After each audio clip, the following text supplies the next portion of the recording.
नमस्कार आप सभी लोगों को। मैं प्रमोद कौशल आप सभी का वेलकम करता हूं अपने YouTube प्लेटफॉर्म सर्वोदय इंस्टीट्यूट पर।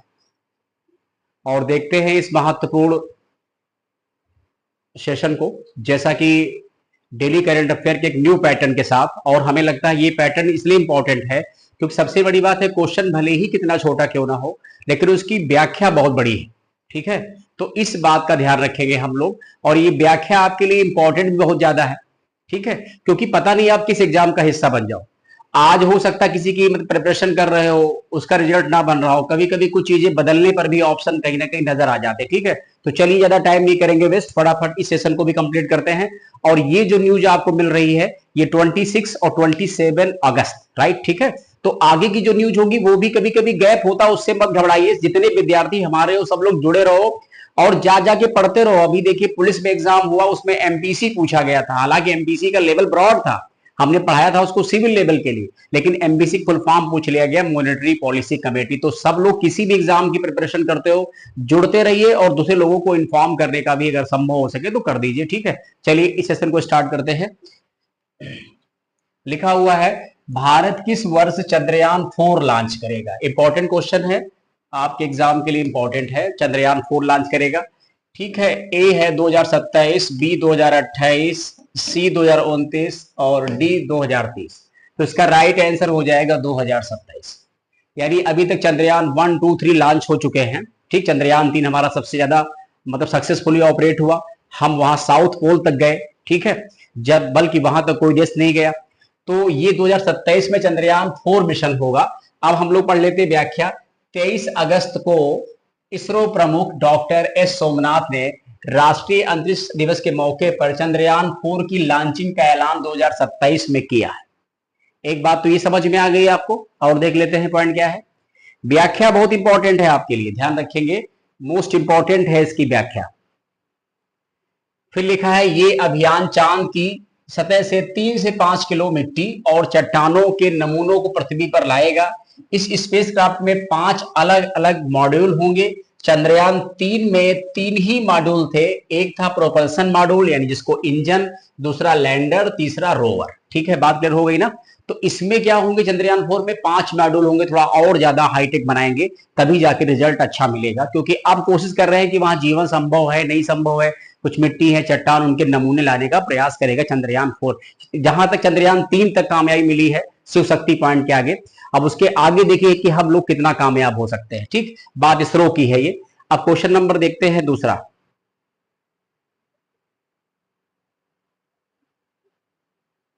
लिखा हुआ है अभी हाल ही में शुरू की गई सुभद्रा योजना का संबंध किस राज्य से है। मोस्ट इंपॉर्टेंट स्कीम है, क्योंकि राज्यों से संबंधित स्कीम है। आपके किसी भी एग्जाम में आ सकती है। ये नहीं कि आप स्कीम मालूम चला किसी राज्य की तो आपकी यूपी में नहीं आएगी, बिल्कुल आएगी।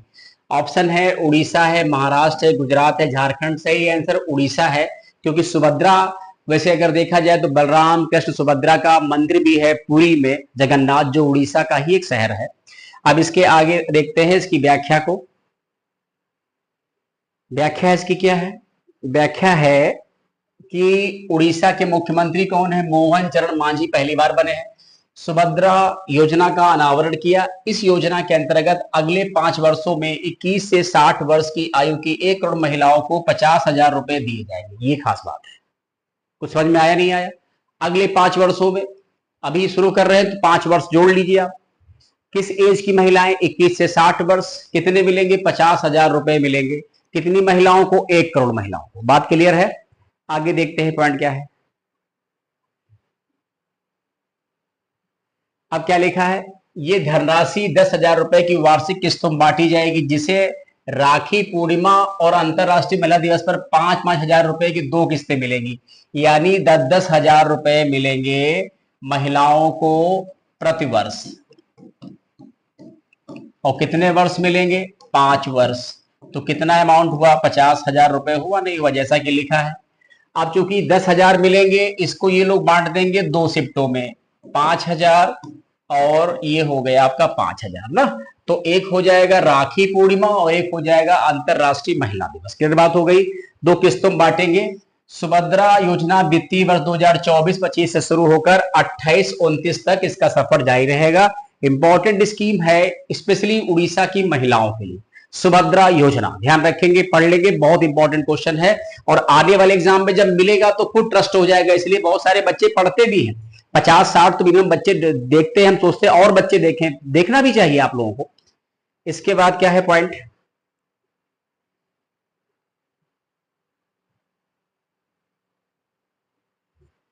अभी हाल ही में किस पड़ोसी देश में पॉलीमर प्लास्टिक मुद्रा बैंक के नोट जारी किए जाएंगे? अच्छा क्वेश्चन है, मामला पड़ोसी देश का है तो आपके एग्जाम में आने जाने से पूरे पूरे हैं। बांग्लादेश है, पाकिस्तान है, मालदीव है, श्रीलंका है, किसके साथ जाएंगे आप लोग गेस करना। आप लोग पहले क्वेश्चन देखा करो तो खुद आंसर दिया करो, पहले पॉज कर दिया करो फिर आंसर दो, देखो कितने हमारे सही होते हैं। अगर आप किसी चैनल प्लेटफॉर्म से पढ़ते भी हो तो ये देखो कॉमन चीज होगी, सब पर मिलेगी, चाहे हम हो चाहे कोई हो। कोई 2 स्कीम ज्यादा पढ़ाएगा, कोई 2 स्कीम कम पढ़ाएगा, बट पढ़ाएगा जरूर। किसी ने आज पढ़ाया तो किसी ने कल पढ़ाया। इसका सही आंसर है पाकिस्तान। ठीक है, आइए इसकी व्याख्या को देखते हैं, व्याख्या क्या लिखी है। पाकिस्तान का केंद्रीय बैंक इस वर्ष के अंत में प्रयोग करते हुए एक नए पॉलीमर प्लास्टिक मुद्रा बैंक नोट लाएगा। बेहतर सुरक्षा और होलोग्राम सुविधाओं के लिए मौजूदा बैंक नोटों को फिर से डिजाइन करेगा।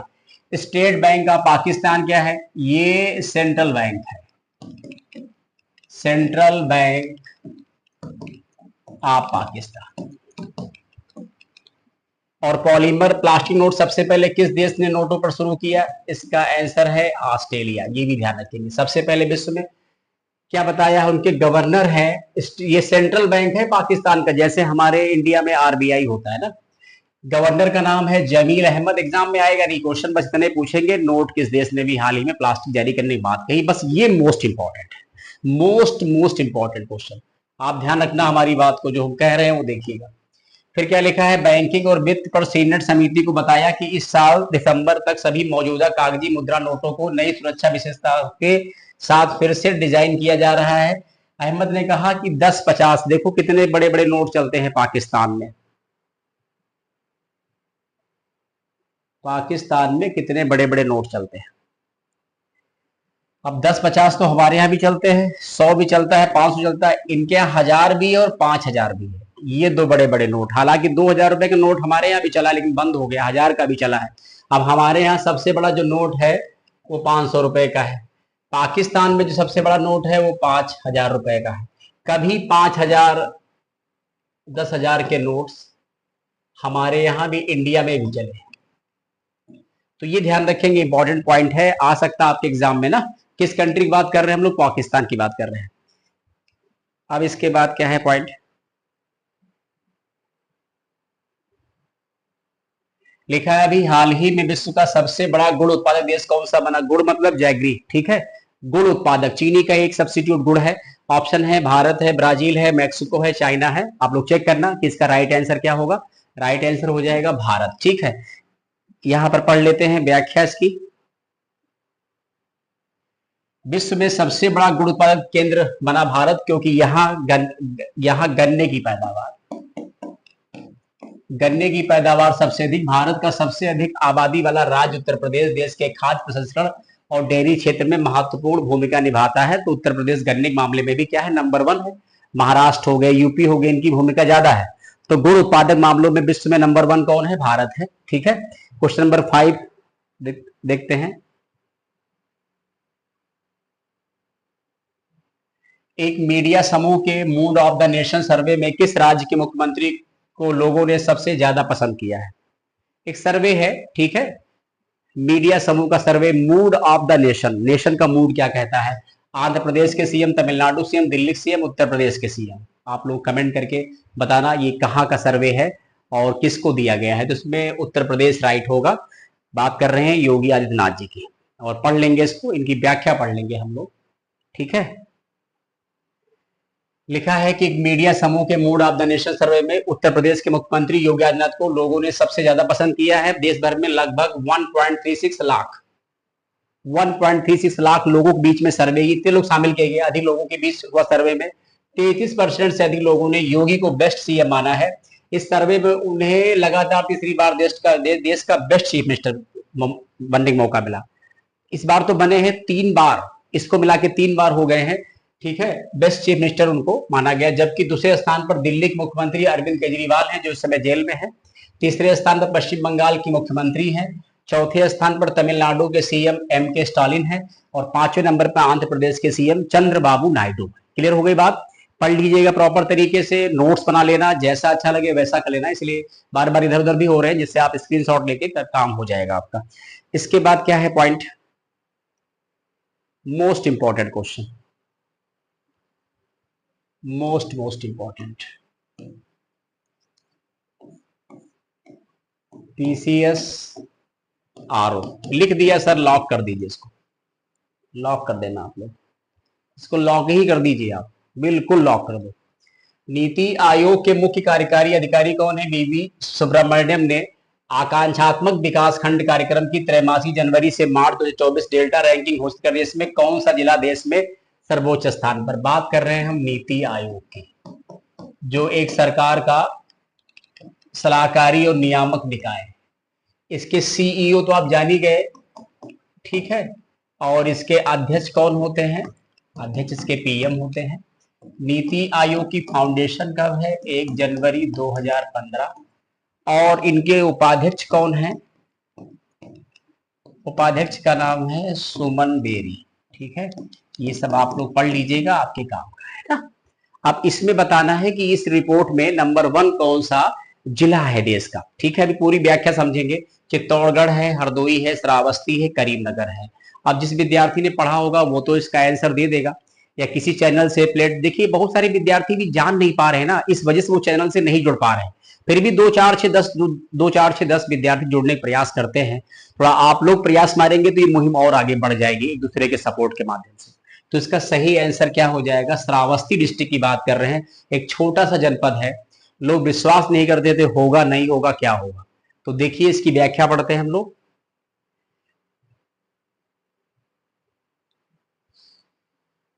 यहां से पढ़ेंगे। नीति आयोग के सीईओ ने ही, ठीक है, आकांक्षात्मक विकास खंड कार्यक्रम की त्रैमासिक रिपोर्ट घोषित की थी। शिक्षा, स्वास्थ्य, सामाजिक सुरक्षा, आधारभूत संरचना, पोषण, कृषि और अन्य महत्वपूर्ण क्षेत्र, ये इतने क्षेत्रों को शामिल किया गया। शिक्षा, स्वास्थ्य, सामाजिक सुरक्षा, आधारभूत संरचना, पोषण, कृषि, ये सब मुद्दे हैं। मानकों पर कार्य करते हुए नागरिकों के जीवन में परिवर्तन लाने के लिए वर्ष 2023 से आकांक्षी ब्लॉक कार्यक्रम की शुरुआत की गई थी। इसके तहत देश भर के 112 आकांक्षी जिलों के 500 ब्लॉकों को शामिल किया गया था। यानी देश के 112 जिले के 500 ब्लॉक, ठीक है। पूरे देश में पहला स्थान श्रावस्ती जनपद के जमुनहा विकास खंड को मिला। किसको मिला है? जमुनहा विकास खंड को मिला है, और ये बहुत चर्चा में बना हुआ पूरे देश में, जमुनहा ब्लॉक, ठीक है। जो बच्चे उधर के बहराइच श्रावस्ती होंगे जानते भी होंगे, ठीक है। इसके बाद देखते हैं पॉइंट क्या है। फिर लिखा है पूरे देश में पहला स्थान श्रावस्ती जनपद के जमुनहा विकास खंड को। और अगर उत्तर भारत की बात करें तो उत्तर भारत में आपका श्रावस्ती भी आता है। उत्तर भारत में बात करें तो हरदोई का एक संडीला पड़ती है, ये ब्लॉक भी है और तहसील भी है, ये ब्लॉक भी है और तहसील भी है, ठीक है। ये बात समझ में आ गई। जबकि अमेठी जिले का जगदीशपुर विकास खंड को दूसरा स्थान प्राप्त हुआ है। रैंकिंग में राजस्थान के चित्तौड़गढ़ का निम्बा हेड़ा विकास खंड सेकेंड स्थान पे आया है। 500 ब्लॉक में 112 डिस्ट्रिक्ट की बात कर रहे हैं, तो ध्यान रखेंगे, जमुनहा विकास खंड को नहीं भूलेंगे, श्रावस्ती जनपद की बात है। और इसके बाद बात करते हैं अगले क्वेश्चन की, ठीक। अगला क्वेश्चन हमारा क्या है? पुराने वाहनों की स्क्रैपिंग में कौन सा प्रदेश नंबर 1 पर है? यानी एक प्रकार से कबाड़ नीति बोलते हैं। देखा होगा सरकार अब जितने भी दोपहिया चौपहिया 20 साल पुराने वाहन है उनको आगे परमिशन नहीं दे रही, उनको कह रही बेच दो या उनको कुछ भी करो, नए वाहन लाओ, इससे पोल्यूशन जो है ना हो। इसमें उत्तर प्रदेश है, हरियाणा है, गुजरात, मध्य प्रदेश। तो इसका राइट आंसर क्या हो जाएगा? उत्तर प्रदेश, ठीक है। इसकी व्याख्या देख लेते हैं हम लोग, क्या लिखा है। व्याख्या लिखी हुई है कि पुराने वाहनों की स्क्रैपिंग में उत्तर प्रदेश पहले स्थान पर है। उत्तर प्रदेश को प्रदूषण मुक्त बनाने के लिए सरकार ने पुराने और खटारा वाहनों को स्क्रैप करने पर फोकस किया है। इसके लिए केंद्र की नई स्क्रैप पॉलिसी भी प्रभावी ढंग से लागू की। बहुत फायदे भी दे रहे हैं, मतलब इलेक्ट्रिक व्हीकल अगर कोई परचेज करोगे, दोपहिया तो 5,000, चौपहिया तो 1 लाख सब्सिडी मिलेगी। वर्तमान में यूपी में सबसे ज्यादा वहां यूपी में सबसे ज्यादा तो स्क्रैपिंग फैसिलिटी सेंटर भी है। स्क्रैपिंग मामलों में हरियाणा दूसरा, गुजरात तीसरा, मध्य प्रदेश चौथा, महाराष्ट्र पांचवा, कर्नाटक छठे स्थान पे है। ठीक, आप सिर्फ यूपी ध्यान रखेंगे बस। क्वेश्चन नंबर है 8।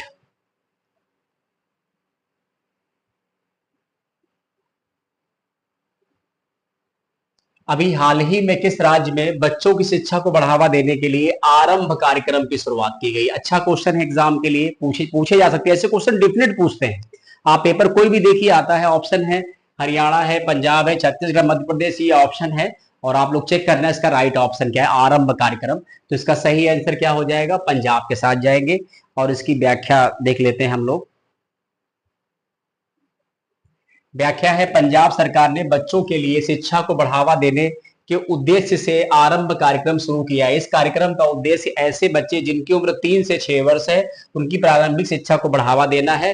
प्री प्राइमरी लेवल के बच्चों को गुणवत्तापूर्वक शिक्षा उपलब्ध करवाना लक्ष्य है इसका। ठीक है, प्री प्राइमरी लेवल बच्चे, तभी तो एज रखी गई 3 से 6 वर्ष ना। कहाँ का मामला है, पंजाब का है। अगला क्वेश्चन देखते हैं, क्वेश्चन नंबर 9।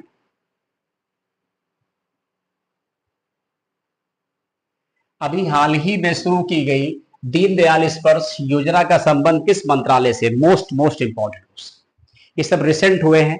ऑप्शन है परिवहन मंत्रालय, संचार मंत्रालय, वित्त मंत्रालय, ऊर्जा मंत्रालय। राइट आंसर हो जाएगा संचार मंत्रालय। अब करते हैं व्याख्या, देखते हैं ये क्या है। ठीक है, देखिए, दीनदयाल स्पर्श योजना केंद्रीय संचार मंत्रालय के तहत डाक विभाग ने शुरू की है। इस योजना के अंतर्गत देश के छात्रों के फिलेटेली को प्रोत्साहन करने के लिए दिया गया। ये फिलेटेली क्या है? तो फिलेटेली का तात्पर्य है डाक टिकटों का संग्रह करना और उनका अध्ययन करने से होता है। तो उनका कलेक्शन करिए, उनका अध्ययन करिए।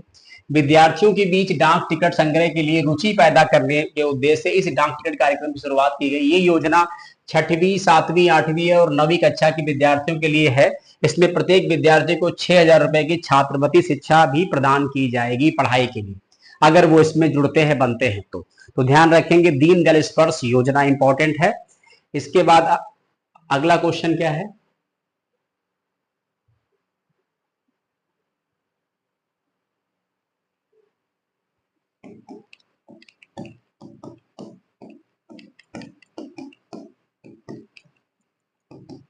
ये है ऑप्शन,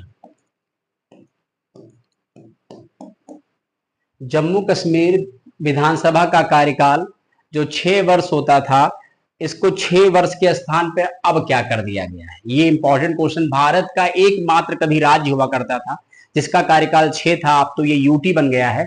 और फिर से जम्मू कश्मीर में विधानसभा के चुनाव होने वाले हैं। तो इसमें 4 वर्ष, 5 वर्ष, 7 वर्ष, 10 वर्ष, इसका राइट आंसर क्या हो जाएगा, 5 वर्ष। अब ये नहीं रहेगा, अब भारत के सभी राज्यों और केंद्र शासित प्रदेशों की विधानसभाओं के समान जम्मू कश्मीर के भी विधानसभा का कार्यकाल 6 वर्ष नहीं 5 वर्ष होगा, जिससे वहां का मुख्यमंत्री भी कब तक रहेगा, 5 वर्ष की बजाय, 6 वर्ष की बजाय 5 वर्ष रहेगा।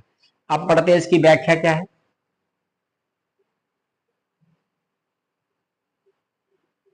जम्मू कश्मीर विधानसभा का कार्यकाल 6 वर्ष की बजाय अब 5 वर्ष रहेगा। 1972 से इस कार्यकाल को 5 वर्ष से बढ़ाकर 6 वर्ष कर दिया गया था। जम्मू कश्मीर एकमात्र राज्य था जहां पर विधानसभा का कार्यकाल 6 वर्ष होता था, जैसा कि हमने बताया। क्वेश्चन नंबर देखते हैं नेक्स्ट।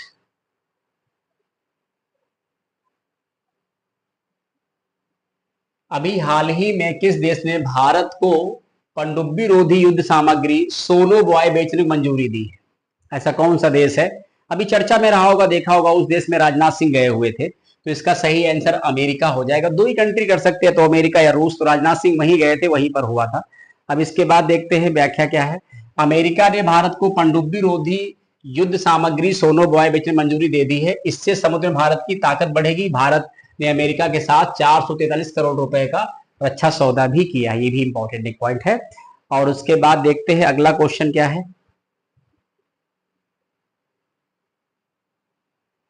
अभी हाल ही में फातिमा सना को T20 टीम का कप्तान बनाया गया, ये किस देश से संबंधित है? और आपके सामने ऑप्शन है बांग्लादेश, पाकिस्तान, मलेशिया और दक्षिण अफ्रीका।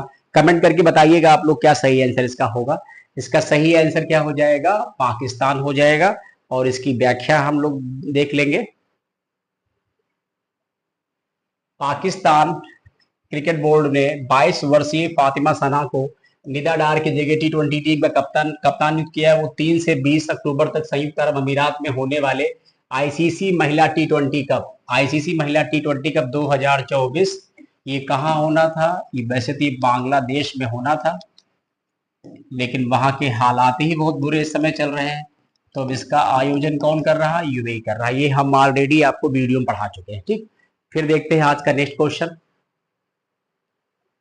और यही आज का लास्ट क्वेश्चन है। बड़ा अच्छा क्वेश्चन है, मोस्ट इंपॉर्टेंट क्वेश्चन है आपके एग्जाम के लिए, मोस्ट इंपॉर्टेंट। अभी हाल ही में केंद्रीय गृह मंत्री ने किस केंद्र शासित प्रदेश को 5 जिलों में विभाजित करने का निर्णय लिया है? बात अमित शाह जी की कर रहे हैं और उस राज्य के दौरे पर भी है वो। ठीक है, आपको बताना है कि वो राज्य या केंद्र शासित प्रदेश कौन सा है। आपके सामने ऑप्शन है लद्दाख, पौंडीचेरी, अंडमान निकोबार और लक्षद्वीप। कमेंट करिएगा आप लोग, बताना इसका क्या सही आंसर होगा। ठीक है, तो इसका सही आंसर हो जाएगा लद्दाख। इसकी व्याख्या पढ़ लेते हैं, ठीक है, तो समझ में ज्यादा आ जाएगा।